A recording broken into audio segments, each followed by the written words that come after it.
menores de idade aproveitam o trânsito parado por causa do horário de pico e roubam o celular de um dos veículos. Felizmente é uma cena comum. Boa noite, queridos assistidos. Carro da vítima, o motorista ficou... Estamos aqui para mais um evangelho de nossa casa. E continuamos estudando o livro A Religião dos Espíritos, para que todos que façam conosco o evangelho, que queiram colocar uma água para fluidificar, podem colocar. Aqui no meio do nosso evangelho nós faremos essa doação e essa vibração especial. Boa noite, André. Não consigo falar boa noite para todo mundo, mas acho que você viabilizou bastante aqui o canal, né, André? Muito obrigada, viu? Com certeza. Então, para iniciar o nosso evangelho, nós vamos fazer uma oração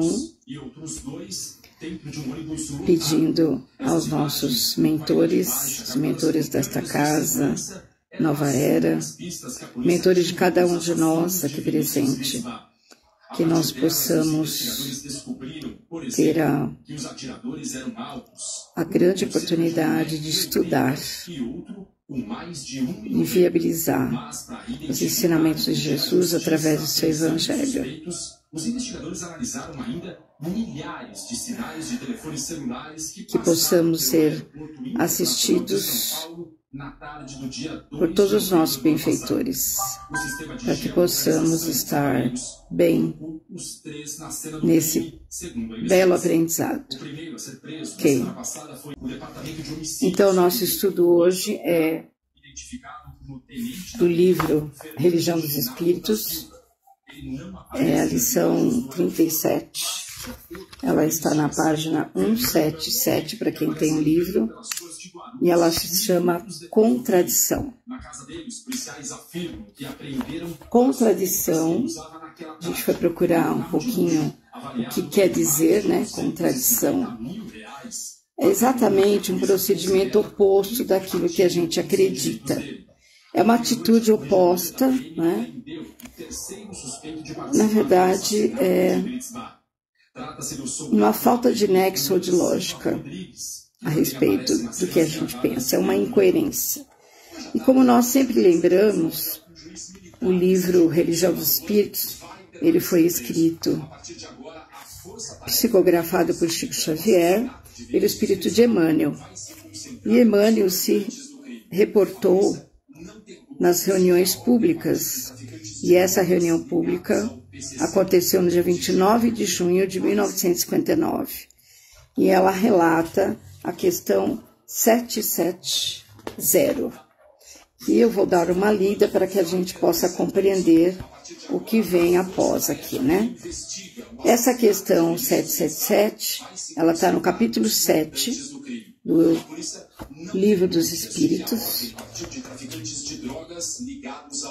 Ela está no Lei de Sociedade, chama. Primeiro item desse capítulo é necessidade da vida social. O segundo, onde está a nossa questão, chama-se vida de isolamento, voto de silêncio. E a 770 foi a pergunta que Kardec fez aos espíritos, né? O Livro dos Espíritos são questões que Kardec fez aos espíritos e eles foram respondendo aí, né?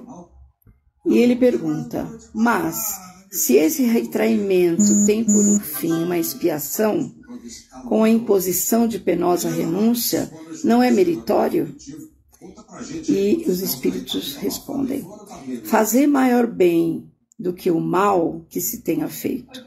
Essa é a melhor expiação.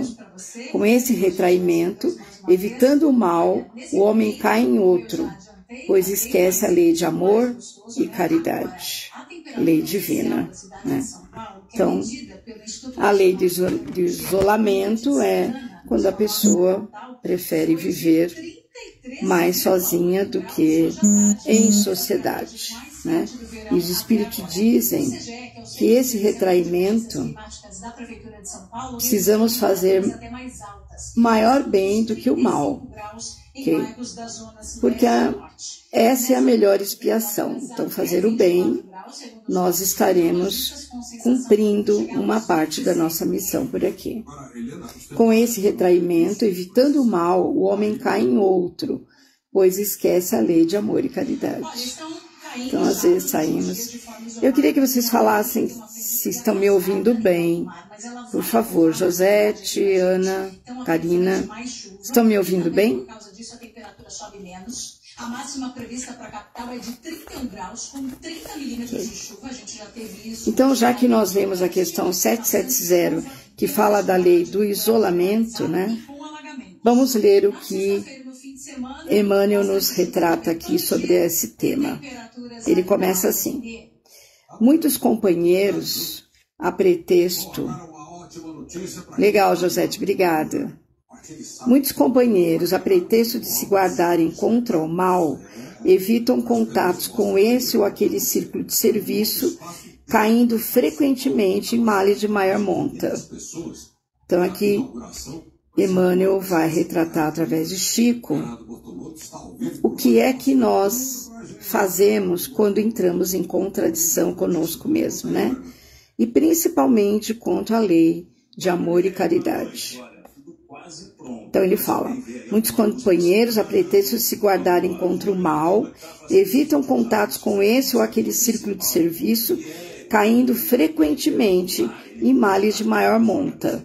Então, fugindo de uma situação desagradável ou de uma pessoa desagradável, nós podemos cair em uma situação pior.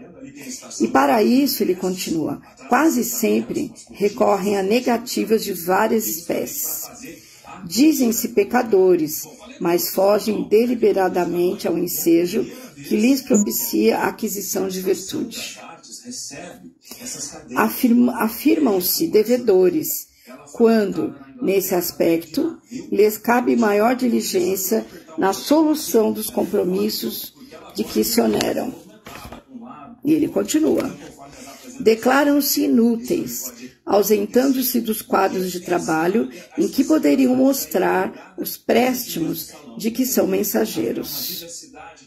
E aqui a gente se reporta não só a vida normal do trabalho de cada um, mas a vida frente a uma entidade, frente a uma instituição que realiza a caridade e o bem.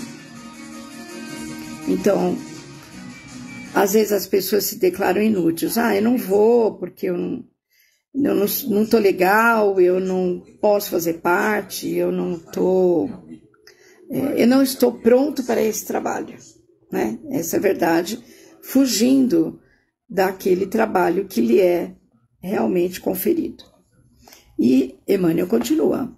Asseveram-se imperfeitos, desertando da luta, capaz de conferir-lhes mais amplo burilamento. Então, quando fugimos da luta, nós deixamos de praticar o nosso burilamento, que é exatamente a gente praticar as nossas imperfeições. Então, a calma, a paciência, são virtudes que poderíamos estar enfrentando se a gente não se acolhesse, né, e se sentisse menosprezado. Na verdade, a gente se auto-menospreza, né, achando que não tem capacidade de fazer.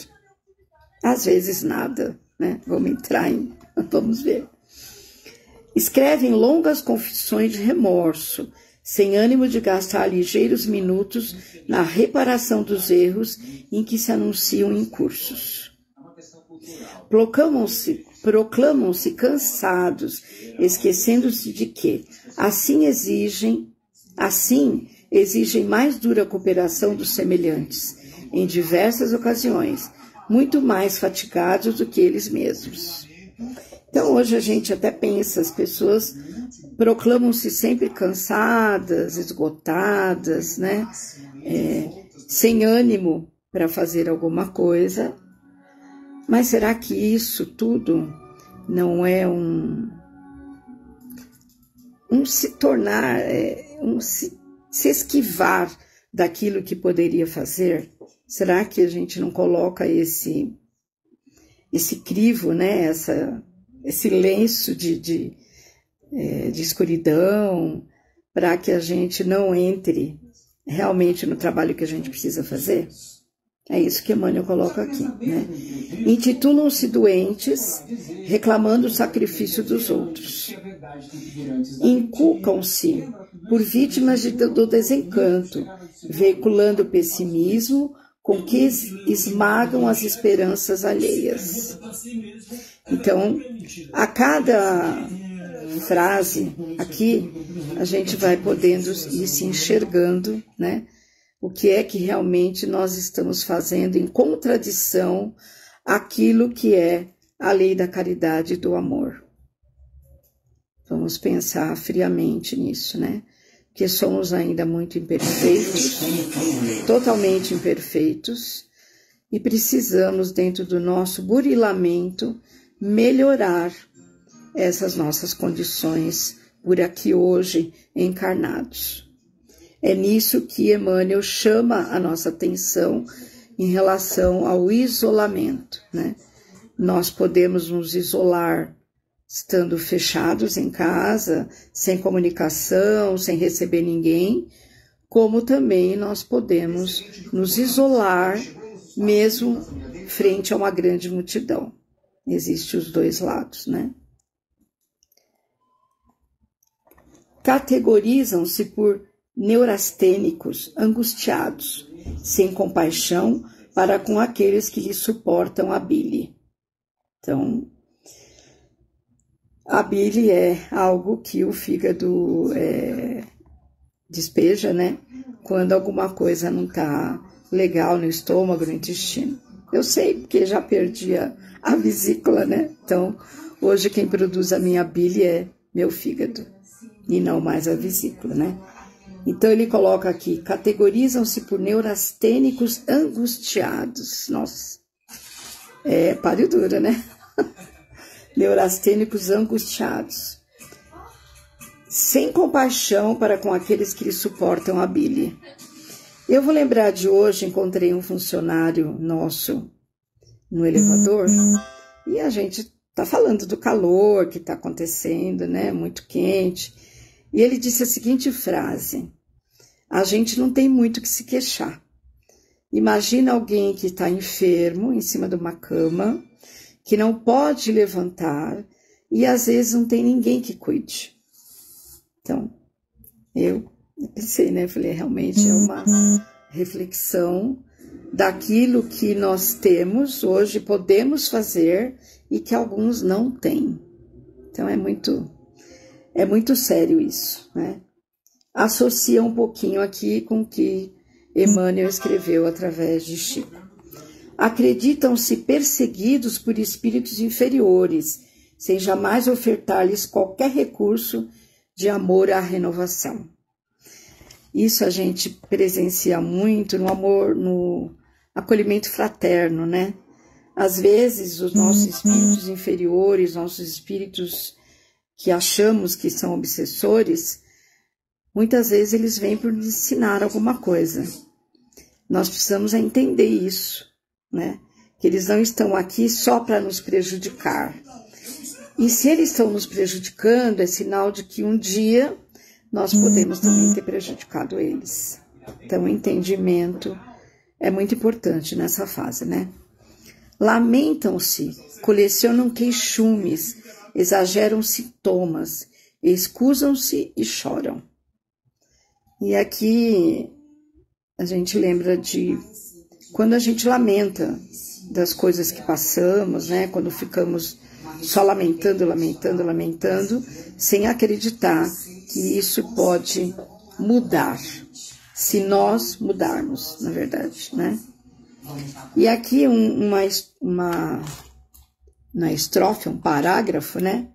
Um parágrafo muito importante, eu até tracei aqui. Ante a educação que ilumina e a caridade que levanta, Imaginam-se ignorantes e fracos, malogrados e infelizes, muitas vezes mentalizando infortúnio e frustração, tédio e suicídio.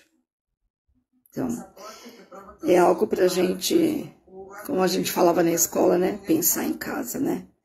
Então, a educação, e aqui a educação como um todo, né? Vamos pensar daquele que se formou médico, engenheiro, advogado, desenhista, né?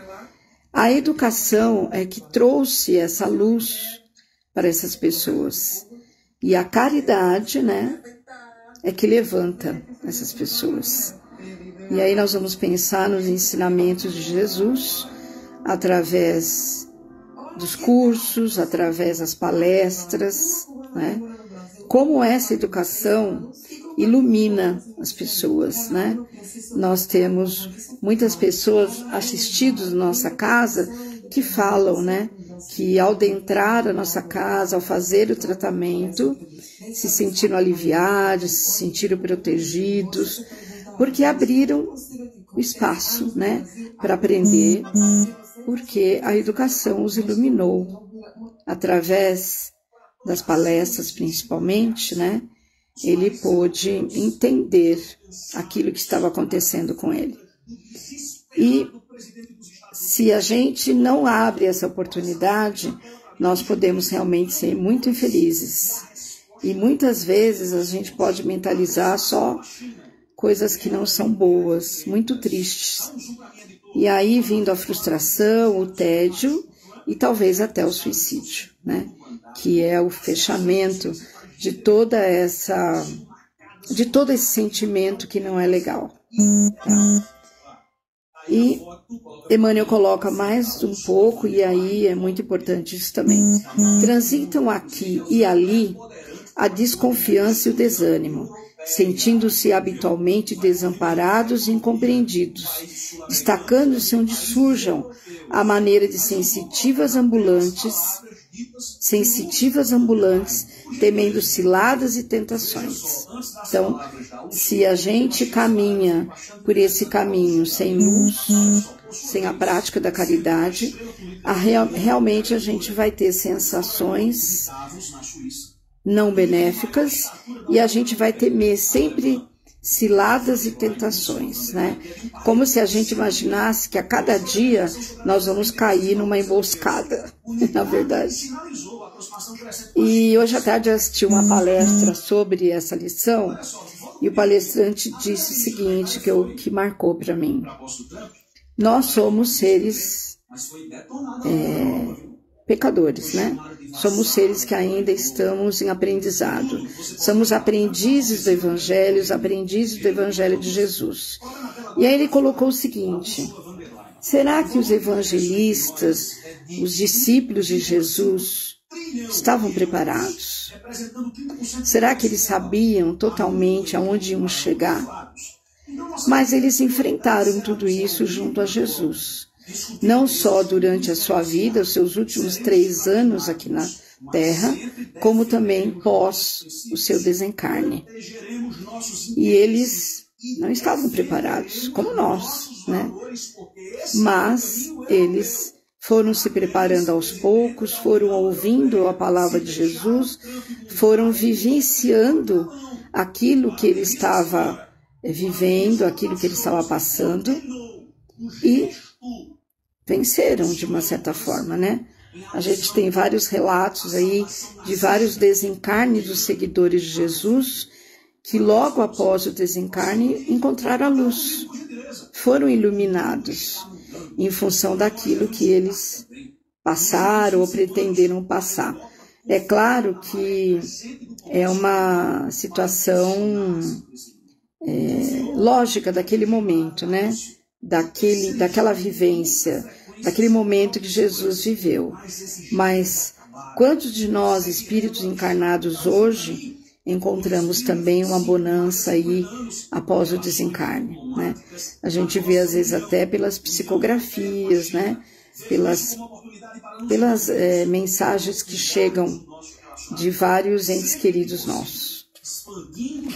E aí Emmanuel encerra essa mensagem dizendo assim: e encerram-se por fim na reclusão de si mesmos, como se, isolados e inertes, estivessem conquistando a altura moral. Contudo, nada mais conseguem que a fuga do dever a cumprir, porque, se, em verdade, procuram a apetecida libertação do mal, é imprescindível que entendam que a melhor maneira de extinguir-se o mal será fazermos para com todos e em toda parte a maior soma do bem, a maior soma de bem. Então, aquilo que nós lemos na questão 770, né, que o isolamento, né, que o resfriamento das pessoas, que essa atitude de não estar em sociedade, né, com as pessoas, em conviver e viver, só vai lhe trazer uma soma de coisas não legais, né, de coisas que vão fazer com que ele fuja do dever a cumprir. Essa apetecida libertação, né, do mal, né, acham que agindo dessa maneira estarão libertos do mal. E ele coloca uma coisa muito importante, que a reclusão de nós mesmos não nos faz conquistar a moral, a altura moral.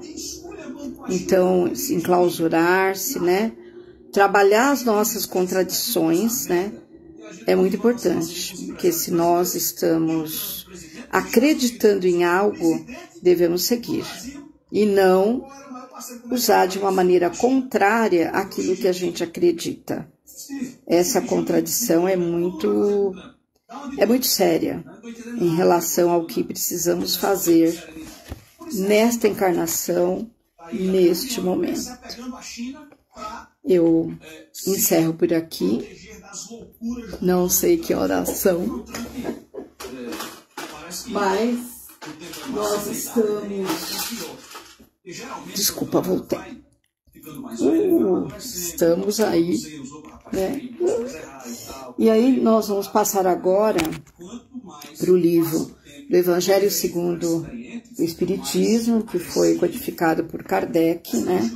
E nós estamos aqui no capítulo 2. E normalmente, muito daquilo que está na religião dos espíritos, está no livro dos espíritos, né, as questões, tem muita conexão com aquilo que nós estamos vendo e lendo e vendo, né, no capítulo do Evangelho segundo o Espiritismo.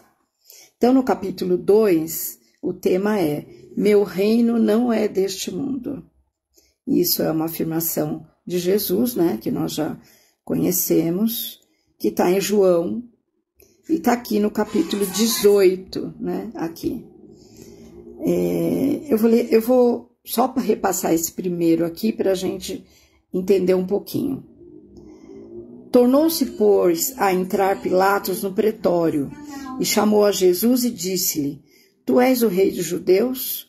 Respondeu-lhe Jesus: O meu reino não é deste mundo, e se o meu reino fosse deste mundo, certo que os meus ministros haviam de pelejar para que eu não fosse entregue aos judeus. Mas, por agora, o meu reino não é daqui. Disse-lhe então Pilatos: Logo, tu és rei? Respondeu Jesus: Tu dizes que eu sou rei. Eu não nasci nem vim a este mundo, senão para dar testemunho da verdade. Todo aquele que é da verdade, ouve a minha voz. Muito sério tudo isso, muito forte, né? Daquilo que nós vimos em relação às contradições. Então, se nós acreditarmos em Jesus e no seu Evangelho, e acreditarmos que o reino dele não é deste mundo, como também nós, como espíritos, não pertencemos a este mundo totalmente, né? Estamos aqui de passagem, nós não iremos trabalhar todas essas contradições do bem, né? E aí no item 2 fala da vida futura, que também foi pregado por Jesus, né? Então, um pequeno trecho aqui, todas as máximas de Jesus, né, se referem a esse grande princípio. Sem a vida futura, com efeito, a maior parte dos seus preceitos de moral não teriam nenhuma razão de ser, né? É por isso que os que não creem na vida futura, pensando que ele apenas falava da vida presente, não os compreendem ou os acham pueris. Acham, né, que não tem muita significação. E no item 3, a gente vê aqui que os judeus tinham ideias muito imprecisas sobre a vida futura. Acreditavam nos anjos, que consideravam como seres privilegiados da criação. E eles não sabiam que os homens, um dia, pudessem se tornar anjos e participar da felicidade angélica. Eles nem imaginavam isso, né? E aí observar que nas leis de Deus era recompensada, eles acreditavam, pensavam, né, que nas leis de Deus havia recompensa pelos bens terrenos, pela supremacia da sua nação no mundo, pelas vitórias que obteriam sobre os inimigos. Essa era a crença dos judeus, né? Mais tarde, Jesus veio lhes revelar que existe outro mundo, onde a justiça de Deus se realiza. É nesse mundo que ele promete aos que observam os mandamentos de Deus. É nele que os bons são recompensados. Esse mundo é o seu reino, no qual se encontra em toda a sua glória e para o qual voltará ao deixar a terra. Jesus, entretanto, conformando o seu ensino ao estado dos homens da época, evitou de lhes dar o esclarecimento completo que Deus deslumbraria em vez de iluminar. Então, nós sabemos que na época que Jesus esteve aqui na Terra, havia um pequeno entendimento dessa vida futura e dos ensinamentos dele. Então, ele foi muito de bom senso, né, em não revelar tudo que precisaria ser revelado. Quem revelou realmente tudo isso foi o Espiritismo. O Espiritismo veio completar, nesse ponto, como em muitos outros, o ensinamento de Cristo. É uma realidade material provada pelos fatos. Ora, essa descrição da vida futura, de tal maneira circunstanciada, são tão racionais as condições de existência feliz ou infeliz dos que nelas se encontram, que acabamos por concordar que não podia ser de outra maneira e que ela bem representa a verdadeira justiça de Deus. Então, a lei de caridade, né, a lei de amor e caridade está nos ensinamentos de Jesus Cristo e está dentro da nossa vida futura. A nossa vida futura, ela faz parte desse caminhar no bem, desse estar bem e de não cair em contradições, né? Nós sabemos que temos muito a aprender, somos aprendizes do Evangelho de Jesus, mas precisamos ainda trabalhar, né, todas essas condições, todos esses ensinamentos que recebemos, que aprendemos. Então, esse é o recadinho aqui do Evangelho segundo o Espiritismo e que vem muito fechar, né, tudo aquilo que Emmanuel escreveu através de Chico lá na Religião dos Espíritos, né, no livro da Religião dos Espíritos. Eu peço licença para a gente encerrar, espero que tenha sido o mais claro possível. E nesse momento, vamos nos sintonizar com Jesus, com Maria, nossa Santíssima Mãe, para que nesse momento tão importante do nosso Evangelho, nós possamos doar aquilo que temos de mais bonito em nós mesmos através do nosso coração. Então, assim, não relembrando que quem pôs a sua água para fluidificar, nesse momento faremos uma ação, né, em relação à fluidificação das águas. Então, assim, Senhor Jesus, grato que somos pelos ensinamentos de hoje e por tudo que tens nos propiciado, e com o coração repleto de gratidão, vamos vibrando amorosamente por todos aqueles a quem muito amamos e por aqueles que necessitam mais do que nós. Relembrando nosso lar, a nossa casa, aonde nós temos irmãos, espíritos que muito necessitam de um abraço, um carinho, e que nós possamos, dentro daquilo que for possível, realizar isso. Vibramos com muito amor e gratidão por nossos queridos, nossos familiares, que eles sejam envolvidos com teu amor e que cada um possa receber as energias necessárias ao refazimento físico, mental e espiritual, e que recebam através de tuas mãos, Senhor, luminosas, o bálsamo que cura, o lenitivo que acalma e a paz que tranquiliza. Vibramos pedindo por todos os encarnados e desencarnados que passam pelas dores da alma, pelas dores da separação, pelas dores do corpo físico, dores morais, que possam receber o lenitivo de que tanto necessitam, que possam deixar as contradições e caminhar no caminho do bem. Vibramos por todos aqueles que estão desempregados, pelos que sofrem com solidão, com depressão, com a ausência de seus afetos, para que eles possam sentir neste momento as energias reconfortantes e encorajadoras. Vibramos também pelos jovens, pelas crianças e por todos os idosos, que sejam sempre protegidos. Vibramos, Mestre Jesus, por todas as criaturas que, cheias de amor e boa vontade, querem praticar o bem, trabalhar em favor do próximo, que elas consigam realizar todo o bem que desejam fazer. Mestre amado, que possamos sempre te oferecer o coração puro e o pensamento elevado na oração. Que os nossos sentimentos se harmonizem com a tua vontade, para que possamos a cada dia sermos instrumentos vivos e operosos da paz e do amor, sermos aprendizes do teu evangelho, do aperfeiçoamento e da alegria de acordo com tua lei. Agradecemos, Senhor, por todas as graças que nos foram enviadas neste momento de preces, momentos em que nossos espíritos embarcam em comunhão convosco. Agradecemos teus mensageiros de luz que sempre nos orientam, nossos protetores, nossos anjos guardiões, que sempre aqui conosco estão presentes.